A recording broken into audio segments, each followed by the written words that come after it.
ওম অখণ্ড সংহিতা বা শ্রী শ্রী স্বামী স্বরূপানন্দ পরমহংসদেবের উপদেশ বাণী পঞ্চম খণ্ড হইতে পাঠ। রথে চ বামনং দৃষ্টা। আজ রথযাত্রা। জাহাপুরের জমিদার বাড়ির রথ এতদ্দেশে খুব বিখ্যাত। প্রায় সহস্রাধিক নৌকায় যাত্রী আসিয়া থাকেন।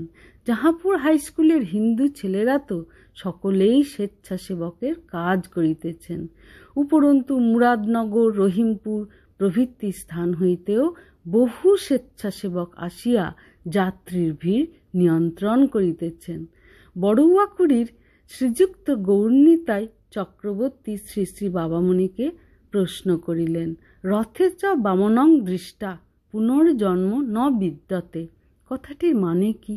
শ্রী শ্রী বাবামণি বলিলেন, বামনকে ত্রিপাদেই যিনি ত্রিভুবন ব্যাপ্ত করেন, পূর্ণ অস্তিত্বের তো কথাই নাই। ত্রিপাদ মানে ত্রিগুণ, স্তত্ব রজ তম। যিনি স্তত্ব রজ তম দিয়ে ত্রিভুবন আচ্ছন্ন করেন, কিন্তু নিজে থাকেন ভাবাতীত ও ত্রিগুণরহিত, তিনি অর্থাৎ পরব্রহ্মই বামন। বামনকে দেখার মানে পরব্রহ্মকে দেখা, পরাৎপরকে দেখা, সচ্চিদানন্দ বিগ্রহ সর্বভূতান্তর্যামীকে দেখা। রথ মানে তোমার দেহ। রথে বামনাবতারকে দেখার মানে নিজ দেহের ভিতরে সচ্চিদানন্দ পরব্রহ্মকে দেখা। এই দেহ ক্ষয়শীল, ভঙ্গুর, আজ আছে কাল নেই। এই অনিত্য দেহের ভিতরে নিত্য পরমাত্মাকে দেখা।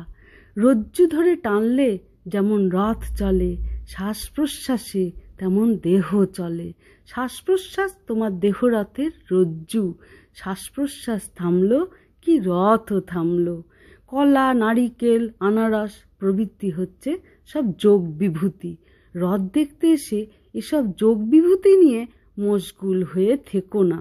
মূর্খ লোকে কলা, নারিকেল নিয়ে তৃপ্ত হয়। প্রাজ্ঞ ব্যক্তি রথের দেবতা পরমাত্মাকে দর্শন করে কৃতকৃত্য হয়।